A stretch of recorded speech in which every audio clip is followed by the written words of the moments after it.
ಅತ್ಯಂತ ಪ್ರಮುಖವಾದ ದಿನ ಅಂತ ನಾನು ಭಾವಿಸ್ತೀನಿ. ನಿಮಗೆಲ್ಲ ಗೊತ್ತಿರ್ಬೋದು ಆಲ್ರೆಡಿ ಯಾಕೆ ಇವತ್ತು ಪ್ರಮುಖವಾದ ದಿನ ಅಂತೇಳಿ.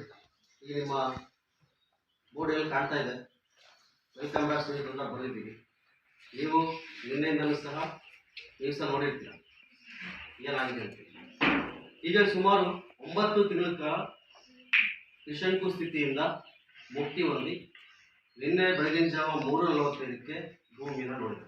ಅಂದರೆ 9 ತಿಂಗಳು ಸ್ವರ್ಗನಿಲ್ಲ ನರಕನಿಲ್ಲ, ಅದ್ರ ಮಧ್ಯೆ ನಾನು ನೋಡೋಕ್ಕಾಗೋ ಜಾಗದಲ್ಲಿ ಇದ್ದು 9 ಇಡೀ ಪ್ರಪಂಚನ ಮರೆತು ಅಲ್ಲಿ ಬದುಕಿ ನರಕ ಯಾತನೆ ಅನುಭವಿಸಿ ನಿನ್ನೆ 3:45ಕ್ಕೆ ಭಾರತವನ್ನು ಕಲಿತಿರುವಂತಹ ಭಾರತ ಅಲ್ಲ, ಫ್ಲೋರಿಡಾದ ಒಂದು ಗಗನನೌಕೆ ಮೂಲಕ ಗಾಲ್ಫ್ ಕೊಲ್ಲಿಗೆ ಆಗಮಿಸಿದಂತಹ ಸುನೀತಾ ವಿಲಿಯಮ್ಸ್ ಇವತ್ತೆ ಕ್ಷೇಮವಾಗಿ ಮರಳಿ ಭಾರತಕ್ಕೆ ಅಥವಾ ಇಡೀ ವಿಶ್ವಕ್ಕೆ ಇವತ್ತೆ ಬಂದು ನಮ್ಮೆಲ್ಲರಿಗೂ ಸಾಧನೆ ಸ್ಫೂರ್ತಿಯಾಗಿದ್ದಾರೆ.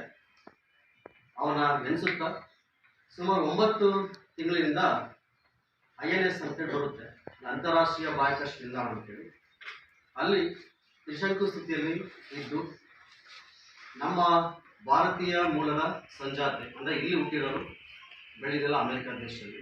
ಹಾಗಾಗಿ ಭಾರತೀಯ ಮೂಲದಂತಹ ಸುನೀತಾ ವಿಲಿಯಮ್ಸ್ ಮತ್ತು ಬೂಟ್ ವಿಲ್ಮೋರ್ ಅಂತೇಳಿ ಇಬ್ಬರು ಗಗನಯಾತ್ರಿಗಳು ನಿನ್ನೆ 17 ಗಂಟೆಗಳ ಹಿಂದೆ ಭೂಮಿಯತ್ತ ತಮ್ಮ ನೌಕೆಯನ್ನು ಮುಂದುವರಿಸಿದರು.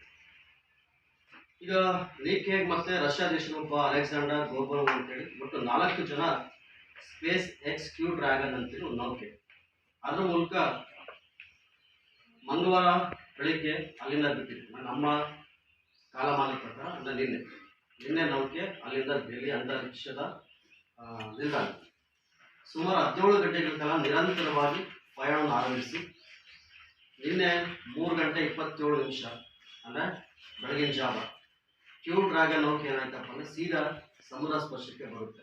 ಅಂದರೆ ಅತ್ಯಂತ ಜೋರಾಗಿ ಆ ನೌಕೆ ಏನಾದರೂ ಸಮುದ್ರಕ್ಕೆ ಡಿಕ್ಕೋಡಿಕ್ಕಿಂತ ಮುಂಚೆ ಅಲ್ಲಿ ಪ್ಯಾರಾಚೂಟ್ ಇರ್ತವೆ. ಆ ಪ್ಯಾರಾಚೂಟ್ಗಳು ಏನು ಮಾಡ್ತಾವಪ್ಪ ಅಂದರೆ ಆ ಗಗನ ನೌಕೆಯ ಸ್ಪೀಡನ್ನು ಕಡಿಮೆ ಮಾಡಿ ಪ್ಯಾರಾಚೂಟ್ ಓಪನ್ ಆಗಿ ಆ ಸೀದಾ ಸಮುದ್ರಕ್ಕೆ ಸುರಕ್ಷಿತವಾಗಿ ಸಮುದ್ರ ಒಳಗಡೆ ಲ್ಯಾಂಡ್ ಆಗಿ ಮಾಡೋದು. ಹೀಗೆ ಸುನೀತಾ ಮತ್ತು ವಿಲ್ಮೋರ್ ಜೋನ್ ಇಬ್ಬರು ವಿಜ್ಞಾನಿಗಳು ಜೂನ್ 5ನೇ ತಾರೀಕು 2024ರಂದು ಬೋಯಿಂಗ್ ಸ್ಟಾರ್ಲೈನರ್ ಬಾಹ್ಯಾಕಾಶ ನೌಕೆಯಲ್ಲಿ ಅಂತಾರಾಷ್ಟ್ರೀಯ ಬಾಹ್ಯಾಕಾಶ ನಿಲ್ದಾಣಕ್ಕೆ ತಲುಪಿರ್ತಾರೆ. ಆದರೆ ಅಲ್ಲಿಯ ಪ್ರೊಪೈಲ್ ಸಿಸ್ಟಮ್ ಅಂತ ಇರುತ್ತೆ, ಆ ತಾಂತ್ರಿಕ ಸಮಸ್ಯೆಯಿಂದಾಗಿ ಅವರು ವಾಪಸ್ ಬರೋದು ತಡ ಆಗುತ್ತೆ.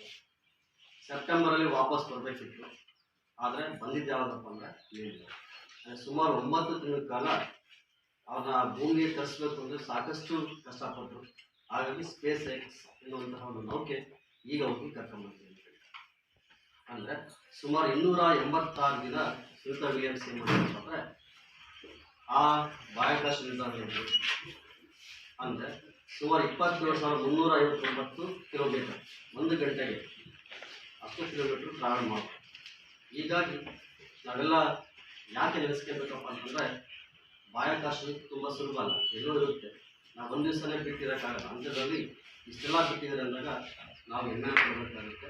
ಯಾಕೆ ನಾವು ಸುನೀತಾ ವಿಲಿಯಮ್ಸ್ ನೆನೆಸ್ಕೊಂಡಿದ್ದೀವಿ ಅಂತಂದರೆ ಅವರು ನಮ್ಮ ಭಾರತೀಯ ಮೂಲದ ಒಬ್ಬ ಬಾಹ್ಯಾಕಾಶ ವಿಜ್ಞಾನಿ. ಹಾಗಾಗಿ ಇವತ್ತು ಸುನೀತಾ ವಿಲಿಯಮ್ಸ್ ವಾಪಸ್ ಕ್ಷೇಮವಾಗಿ ಬಂದಿದ್ದಾರೆ. ಹಾಗೆ ನಾವೆಲ್ಲರೂ ಸಹ ಹೆಮ್ಮೆ ಪಡೋಣ. ಮುಂದಿನ ದಿನಗಳಲ್ಲಿ ನಾವು ಸಹ ಬಾಹ್ಯಾಕಾಶದ ಬಗ್ಗೆ ಹೆಚ್ಚು ಆಸಕ್ತಿಯನ್ನು ಬೆಳೆಸಿಕೊಂಡು ನಾವು ಸಹ ಮುಂದಿನ ದಿನಗಳಲ್ಲಿ ಒಬ್ಬ ಒಳ್ಳೆಯ ವಿಜ್ಞಾನಿಗಳಾಗಿ ನಮ್ಮ ದೇಶಕ್ಕೆ ಒಂದು ಕೀರ್ತಿಯನ್ನು ನೀಡ್ತಾ ಈ ಒಂದು ಸುನೀತಾ ವಿಲಿಯಮ್ಸ್ ಬಗ್ಗೆ ಒಂದು 4 ಮಾತು ಹಂಚ್ಕೊಳ್ಳೋಕ್ಕೆ ಅವಕಾಶ ಕೊಟ್ಟಂತಹ ಎಲ್ಲ ಸಿಬ್ಬಂದಿಗಳಿಗೂ ನಿಮಗೆ ಧನ್ಯವಾದ ನೀಡ್ತಾ ಈಗಾಗಲೇ ಎಕ್ಸಾಮ್ ಟೈಮು ಹಾಗೆ ಕ್ಲಾಸ್ ಕಂಟಿನ್ಯೂ ಮಾಡಿ. Thank you.